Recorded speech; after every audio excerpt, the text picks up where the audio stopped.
Next, sir, we have an executive order for your attention relating actually to government payments. Historically, checks issued by the Treasury are, I believe, 14 times more likely to become the subject of fraud than electronic transfer payments.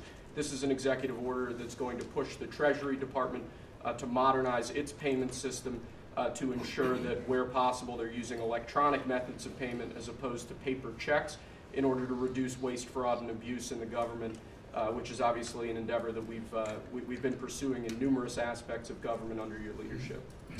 It's basically modernization of equipment and methods, and it's something that really I think he's going to be a great Secretary of the Treasury wanted, Scott, and so we're doing this, and we have other modernization programs going on. We could let somebody else, whoever's next, whoever that may be, do it, but it's something that should have been done 25, 30 years ago.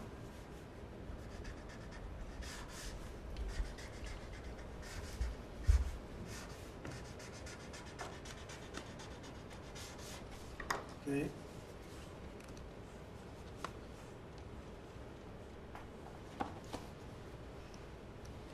Along similar lines, sir, this is an executive order.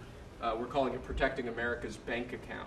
The basic idea here is that instead of having lots of different departments and agencies and offices issuing payment, often without justification, often without any provided rationale, we're going to be centraling payment processes where possible in the Department of the Treasury and ensuring that measures are taken in Treasury against waste, fraud, and abuse to ensure that money that's leaving the public Treasury is as protected as it possibly can be.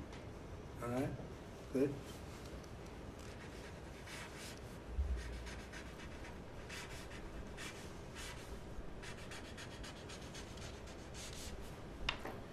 Many of these things should have taken place decades ago or longer. Lastly, sir, we have an executive order for your attention on the very important subject of election integrity. We believe that this executive order is the farthest reaching executive action taken in the history of the Republic to secure our elections. Among numerous other aspects of this executive order, this is going to cut down on illegal immigrants on the voter rolls, ensure that the Department of Homeland Security and the data that they have available is being fully weaponized to ensure that illegal immigrants aren't voting. This will include a citizenship question on the federal voting form for the first time. This executive order instructs the EAC to cut federal funding to states that don't take reasonable steps to secure their election. This calls on the Department of Justice to vigorously prosecute election crimes, particularly in states that we don't believe are in compliance with federal law around election integrity. I could go on and on for a while, sir, but the compliance with National Election Day rules, cracking down and investigating and prosecuting foreign interference in our elections, revoking President Biden's Executive Order 14019, which essentially weaponized government to corrupt and pollute our election process. There's a lot in here, but we believe that these are very important steps that we need to be taking as an administration at your direction to ensure that our elections are as secure as they possibly can be. Okay, you all understand that? Yes. Election fraud, you've heard the term. Will end it, hopefully. At least this will go a long way toward ending it. There are other steps that we will be taking in the coming weeks, and we think we'll be able to end up getting fair elections. Perhaps some people think I shouldn't be complaining because we won in a landslide, but we got to straighten out our election. This country is so sick because of the election, the fake elections and the bad elections, and we're going to straighten it out one way or the other.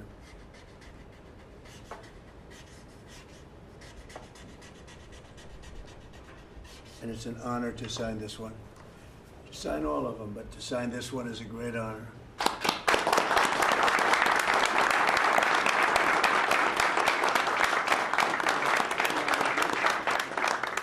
Thank you very much. Sorry, sir.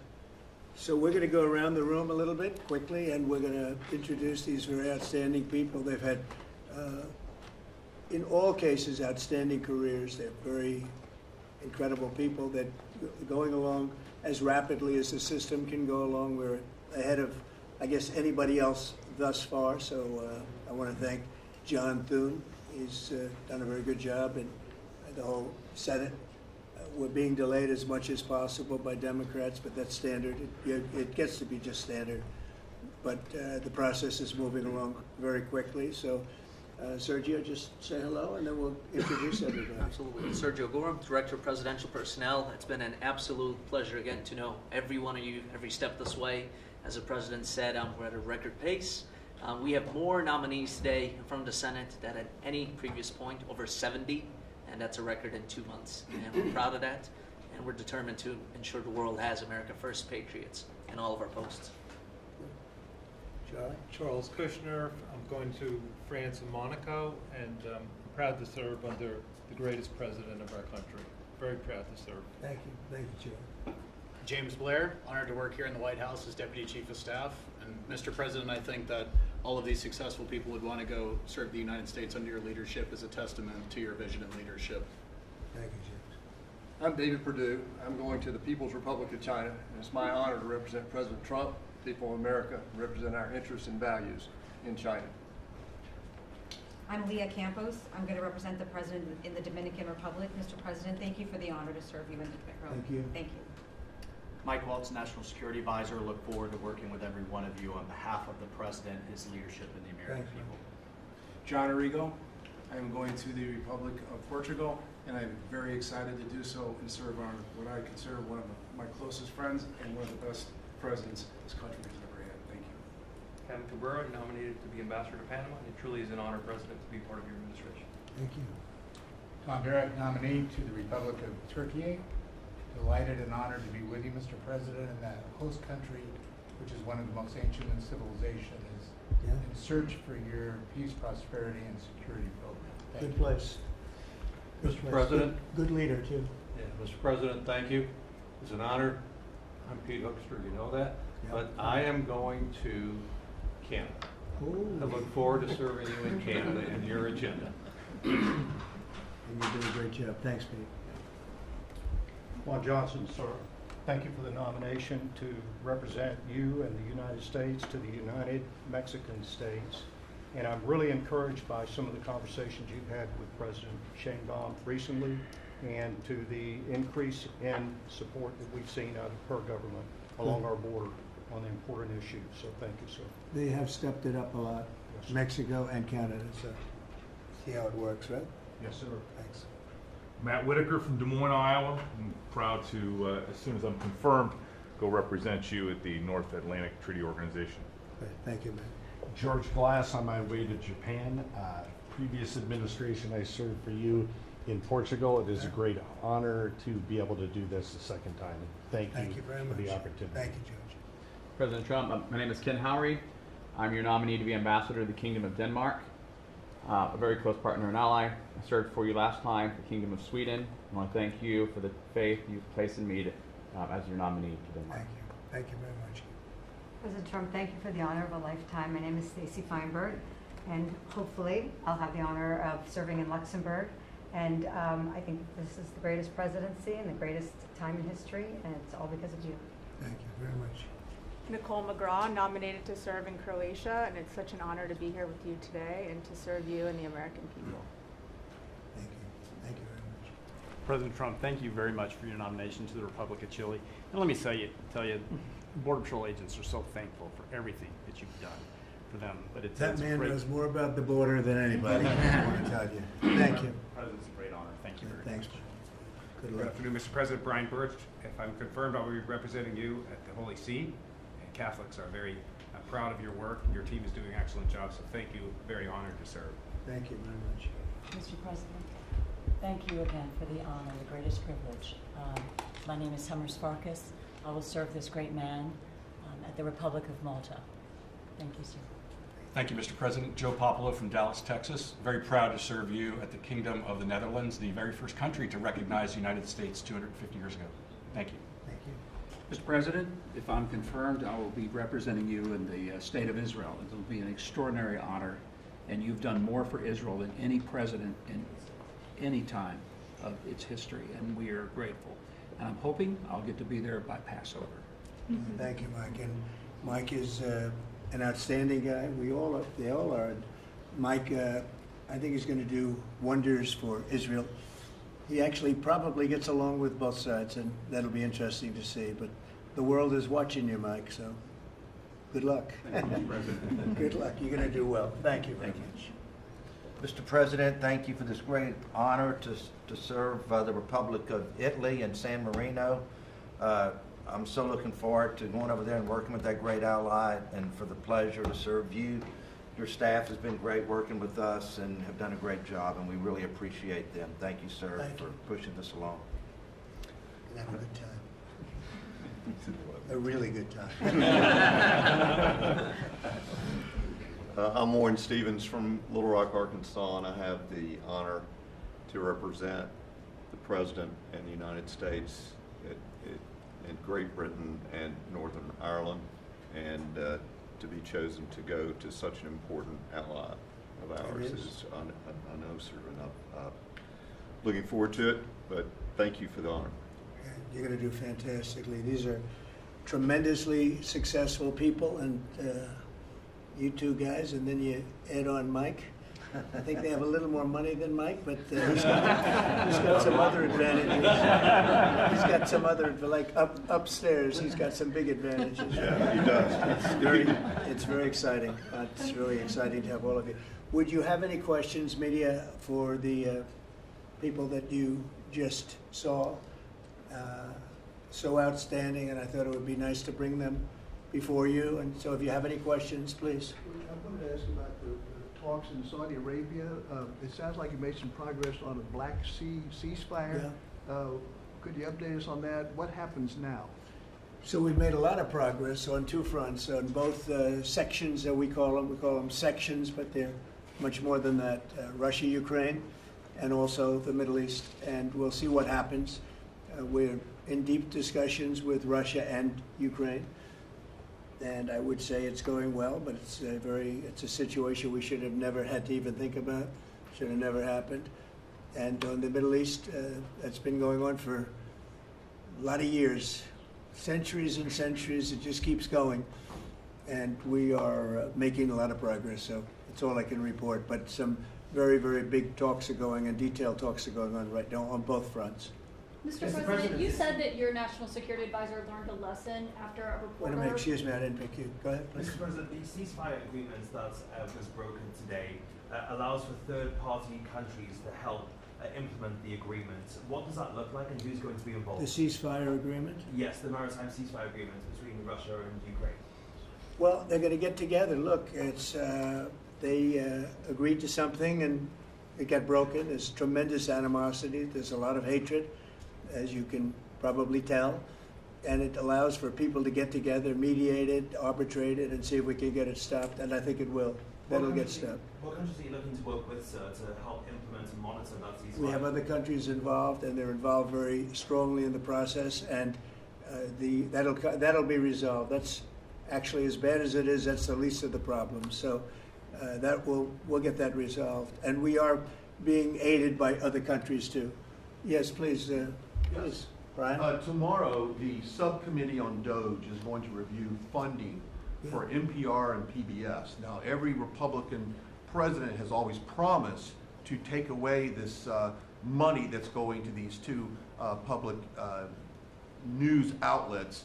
If they're successful, I know Senator Kennedy has backed it, Marjorie Taylor Greene, Congress has backed it. Would you be interested in defunding and taking away taxpayer dollars to NPR and PBS? Well, I would love to do that. I think it's very unfair. It's been very biased, the whole group. I mean, a whole group of them. And frankly, there's plenty look at all the media you have right now. There's plenty of coverage. I was from a different age, and they spend more money than any other network of its type ever conceived.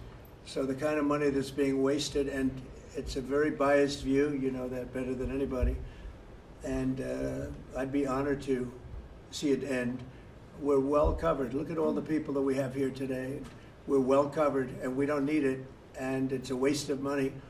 especially. I don't even know what DOGE's recommendation is. I assume their recommendation is to close them up. Well, after they hear all the testimony, I think they're gonna make a decision relatively sooner than later. Yeah.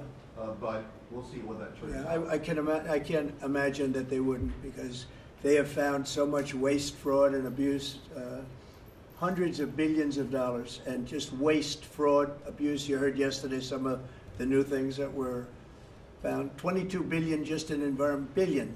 You know, if you had 22 million, Warren, it would be nice, but 22 billion put into environmental accounts. One was 2 billion into one account, Stacey Abrams, where they had $100 in the account. And just before I came in, they put $2 billion. And you guys are looking, so you mean 2 million or maybe 200,000? No, $2 billion were put in the account. What do you think of that, Mike? Do you think that's a straight deal? 2 billion? Just write me the check, Mr. President. I'll take me to Israel. It's a horrible thing, and we have so many of those things. So they've done an incredible job, and the country wants to hear it. I think DOGE is actually very popular because of what's happening. They're hearing about all of these scams and for big money, tremendous amount. And when you add it up, just hundreds of billions of dollars being wasted, and much of it's fraud. You know, we talk about waste, and it is waste and abuse, but a lot of it's fraud Can I too. follow up on something? Yeah, go ahead, Brian. I just want to follow up on that. If Planned Parenthood is defunded, would you look into the harvesting of baby organs that they've done throughout the years and maybe go after some criminal prosecution on that? Well, I think you're talking about a subject that is a heated subject, and we'll look into it. We're going to look into everything, but that's certainly a subject that's been debated for a long time, and we will look into it, yeah. Mr. President, Some senators have expressed hope that the White House will support a rescission package to codify some of the DOGE cuts into law. Where does the White House stand on that? And are you making progress? Which on that? package? A rescission package to codify some of the DOGE cuts into law. You know what, it would be great. I think we're going to do that. I think they're going to do it. I think we're also going to be codifying a lot of the executive orders that we've done, which have been very popular. And we're looking at one, I will tell you right now, that I think perhaps will be controversial, but not with the people, and that's sanctuary cities. We're going to end sanctuary cities for some of these jurisdictions that aren't cooperating with law enforcement. They're guarding criminals. They're taking the rights away from the citizens of their state and their city. And we're going to be ending sanctuary cities if we find it necessary to do in certain major areas. And we may just end the entire thing altogether, because it's just a way of protecting criminals, and nobody else is benefited by that. And for some reason, Democrats want to keep and they want to shield criminals from being sent back to their countries or being sent to prison. And in the meantime, the crime rate has gone through the roof. Under Biden, it was through the roof. It's starting to come down, but we're taking a lot of people out of here. So we may be presenting you very shortly with a executive order ending sanctuary cities. Mr. President, are you going to change any of the practices that your national security officials used after a reporter was inadvertently added to a group chat about attacks on Yemen? Well, I think it's a question I've been asked now, and I've given a few answers, and they've all been the same. We have an amazing group. Our national security now is stronger than it's ever been.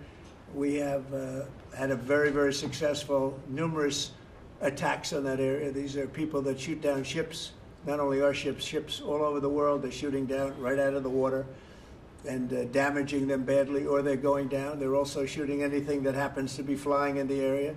We hit them very hard. There was no classified information, as I understand it. They used a app, if you want to call it an app, that a lot of people use, a lot of people in government use, a lot of people in the media use. And I think I'll ask Mike. Mike is here. Do you want to respond to that, please? Yes, Mr. President. You asked about lessons. I think there's a lot of the lessons. There's a lot of journalists in this city who have made big names for themselves, making up lies about this president, whether it's the Russia hoax or making up lies about Gold Star families. And this one in particular, I've never met, don't know, never communicated with, and we are looking into and reviewing how the heck he got into this room. But I'll tell you what, the world owes President Trump a favor. Under Biden, global shipping was shut down. pinprick attacks, months between them, our destroyers being fired upon dozens of times. President Trump took decisive action with his national security team, took out the head missileer, knocked out missiles, knocked out headquarters, knocked out communication sites, and for once, as we hear, as you all hear from every one of our allies, thank God for American leadership again. Thank God for American strength. You're welcome. And look, we had a national security team that was coordinating these efforts. As Director Radcliffe testified today, his first day on the job, he was introduced to this app on his government systems at the CIA and at the State Department and otherwise. So, look, this journalist, Mr. President, wants the world talking about more hoaxes and this kind of nonsense rather than the freedom that you're enabling. And a key part of our sovereignty is open sea lanes and knocking the crap out of terrorists, which is exactly what your team and Pete Hegseth, a good friend and fellow veteran, is leading the charge on, and it's an honor. We had a very, very successful, we had a very, very successful evening, and we've had numerous successful evenings and days in that area. The Houthis are absolutely on the run. The worst of them has been killed. This should have been done a long time ago by Biden, but Biden was an incompetent president. He couldn't do anything. He didn't know where he was going. He had no clue. This guy had no clue. This should have been done a long time ago. As they shoot missiles at ships, randomly shoot missiles at ships, and they make their own missiles. You know, this is not an incompetent group of people. They make their own missiles. They get the missiles also from Iran. It's an offshoot of Iran, another offshoot. You have Hamas, you have Hezbollah, you have the Houthis. You got a lot of stuff going on with Iran. And we sent a letter to Iran. You're going to have to be speaking to us one way or the other pretty soon, because we can't let this happen. But that's an app that a lot of people use, and somebody got on. I mean, happened to know the guy's a total sleazebag. The Atlantic is a failed magazine. Does very, very poorly. Nobody gives a damn about it. This gives it a little bit of a shot. And I will tell you this, that they've made up more stories, and they're just a failing magazine. The public understands that. He's a very good man. That man is a very good man right there that you criticize so strongly. He's a very good man, and he will continue to do a good job. In addition to him, we had very good people in that meeting, and those people have done a very, very effective job, and you're going to see it. And it goes on, by the way. It's going to go on. And I think the Houthis wish that it didn't happen, but that's what it's all about. We have to create a safe country, a safe world, and that's what we're doing.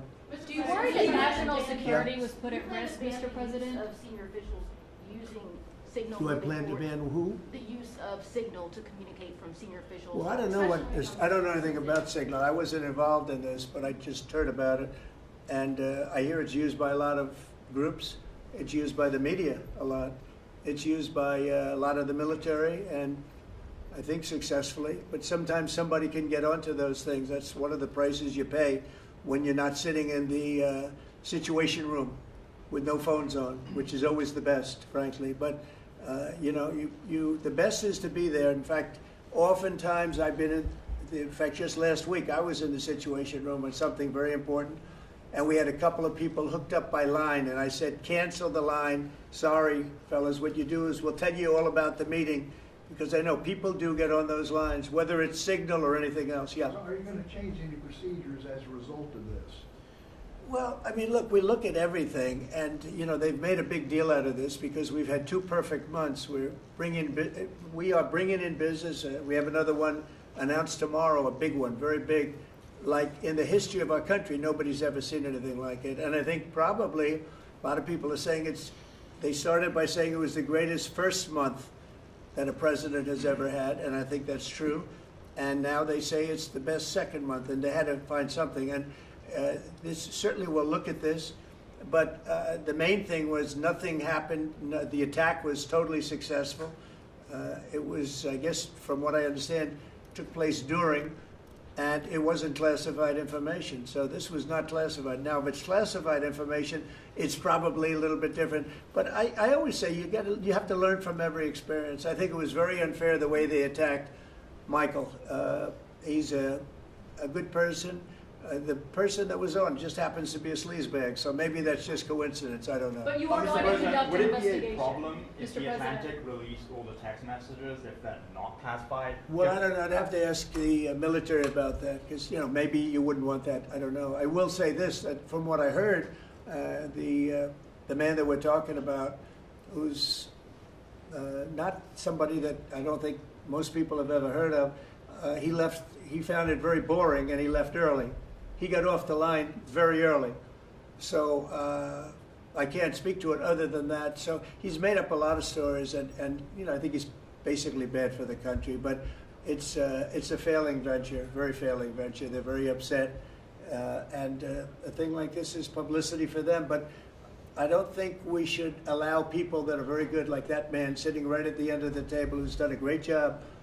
We shouldn't allow them to be hurt by it. Mr. President, can I follow up on that? Yeah, go ahead. Are you saying you're okay with the continued use of Signal by administration officials? No, that's not what I said. I said we'll look into it, but everybody else seems to be using it. It seems to be the #1 used device or app, whatever you want to call it, and we will certainly look. If it was up to me, everybody would be sitting in a room together. The room would have solid lead walls and a lead ceiling and a lead floor. But, you know, life doesn't always let you do that. In the meantime, the attack itself that we were talking about and discussing has been an unbelievable success. But you will conduct an investigation, is what you're saying into this. We'll look into it, sure. Mr. President, I would look into it, sure. I want to look into Is that the FBI? Or anything who's like looking that. I would ask them. It's not really an FBI thing. It's really something having to do with security. Security, like, will somebody be able to break in? Are people able to break into conversations? And if that's true, we're going to have to find some other form of device. And I think that's something that we may have to do. Some people like Signal very much. Other people probably don't. But we'll look into it. I think, Michael, I've asked you to immediately study that and find out. If people are able to break into a system, now in this case it wasn't that this attack was going on and nobody found out anything. And again, the person that was on, as I understand it, he left very early because he didn't find it very exciting. But I think it's something you should look into. Yes, sir, we are. We have our technical experts looking at it. We have our legal teams looking at it. And of course, we're going to keep everything as secure as possible. No one in your national security team would ever put anyone in danger. And as you've said, and we've repeatedly said, the attack was phenomenal and it's ongoing. But the media wants to talk about everything else except for the hostages you're getting out of the Middle East, Iran on its back foot, sea lanes getting reopened, peace in Europe. As we just saw today with a Black Sea ceasefire, we were just on with Steve Witkoff, myself, our team in Saudi Arabia. They want to talk about all this other stuff except for your amazing successes and the successes of your team. One of the other things, and sometimes you have to move very quickly, and there are other devices that are very good, but they are very, very cumbersome, and you're not able to use them and from a practical standpoint. So all we can do is find out the best we have with modern technology. They'll probably get better over the years. Yeah, go ahead. Sir, on the Black Sea, so the Kremlin has said that there are several conditions that would need to be met for this agreement to happen. This includes sanction relief for banks and some companies. Did the U.S. agree to all of those conditions that they laid out? They will be looking at them, and we're thinking about all of them right now. There are about 5 or 6 conditions. We're looking at all of them. The Register said that it's looking into how a journalist got added to that Signal chat. Is it possible that there could be a firing of even a lower mid-level official once that person is identified? About what? About the Signal chat that we've been discussing. We've pretty much looked into it. It's pretty simple, to be honest. It's not. It's just something that can happen. It can happen. You can even prepare for it. It can happen. Sometimes people are hooked in and you don't know they're hooked in. They're hooked into your line and they don't even mean bad by it. But it's not a perfect technology. There is no perfect technology. The really good ones are very cumbersome, very hard to access. And I think we're going to look at, we always want to use the best technology. This was the best technology for the moment. But again, it wasn't classified, so they probably viewed it as being something that wasn't that important. And it obviously with the attack being, I mean, I don't know if it's been read out to you yet, but that attack was a tremendous success for the U.S., a tremendous success. Who said the information, Go ahead, was please. not classified? Do you think that Mike Waltz made a mistake, and does he need to apologize? No, I don't think he should apologize. I think he's doing his best. It's equipment and technology that's not perfect, and probably he won't be using it again, at least not in the very near future. What do you think? That's sure. I agree with you. Let's get everybody in the room whenever possible. A lot of times you find out defects by exactly things like that, but I don't think it's something we're looking forward to using again. We may be forced to use it. You may be in a situation where you need speed as opposed to gross safety, and you may be forced to use it, but generally speaking, I think we probably won't be using it very much. The Secretary of Defense, on that chain, the Secretary of Defense, Pete Hegseth, and J.D. Vance, the Vice President, said that the Europeans were freeloading. Do you agree with that assessment? Do you really want me to answer? Yes, Yeah, I think they've been freeloading. The European Union's been absolutely terrible to us on trade, terrible. And as you know, NATO, I got them to pay hundreds of billions of dollars. They were way behind. And if you look if you look at Ukraine, so we're in for $350 billion because of Biden. Should have never happened, this war. All these dead people should not be dead. All these broken cities that are demolished down to the ground, those gorgeous towers, the most beautiful in the world, the most beautiful spires in the world. The spires in Ukraine were said to be the most beautiful of all. Just about every one of them is lying on its side in a million pieces. It's so sad to see what's happened to a heritage. No, I think that when they say the European Union and you could say NATO also. Look, NATO, and I don't blame NATO for this. I don't blame Europe for this. I blame Biden for the fact that he didn't make them equalize. And to this day, I said to him, you got to catch up, you got to equalize. But why are they in for $100 billion and we're in for possibly $350 billion? It shouldn't be. It shouldn't be. And you could say more important for them because we have an ocean in between. So, you know, it's one of those things. You'll be seeing Liberation Day. I call it Liberation Day in America. You're going to be seeing on April 2nd. Didn't want to do it on April 1st for the obvious reason, April 2nd. But you'll be seeing tariffs. And I think I've been very fair. I have them set. But I think I've been very fair to countries that have really abused us economically for many, many decades. Mr. President, who told you that information was not classified? Another question? Which of your national Please, security go ahead. advisors Just told you following that? up on your comments on the economy, there is reporting that consumer confidence fell for the fourth straight month. What is your message to Americans who are concerned Well, about I know tariffs this, that for the first time in like 50 years, right track, wrong track, we're on the right track. And I think people see that. And if you look at prices, prices are way down. You know, when I first came here, the first time I met with you people officially, they were screaming at me about eggs. I said, I've been here for a week and I'm being yelled at about eggs. Egg prices have come down 45, 50% in the last week and a half. And our Secretary of Agriculture has done a great job. As you know, Brooke, she's done a fantastic job, and others working with her have done a great job. But we brought eggs down at a level that nobody thought we could get at. I inherited that situation, and I inherited a grocery situation. The groceries went way up, an old-fashioned word, but it's a very descriptive word. Groceries have gone through the roof. And I used to campaign on it. I used to say, we're going to get groceries down, and we have got it down. I watched a certain newscast over the weekend, and a congressman, Democrat congressman, said, well, Trump's done a lot, I agree. He's been great on the border, he's been great on the military, but you know he hasn't brought prices down. That's false. Gasoline's way down. Eggs are way down. Groceries are down, very substantially, but down. Almost everything's down. Now, I'd like to see interest rates come down a little bit, and you're going to see billions of dollars, even trillions of dollars coming into our country very soon in the form of tariffs, because we were abused by presidents, and frankly, in all fairness, it wasn't their expertise, but they had no idea what they were doing.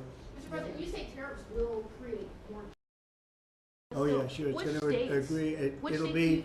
it'll create a lot of money and more jobs. But if you look, so in the last, these gentlemen would know about it, and ladies, because some of the ladies are great businessmen in this room that are becoming ambassadors. Great, really great, top of the line. When you look at the number of companies that have said, like, we're close to, I would say close to $4 trillion. We never had numbers like that. The #1 chip maker in the world from Taiwan coming in with $200 billion. We have Apple. Look at Apple.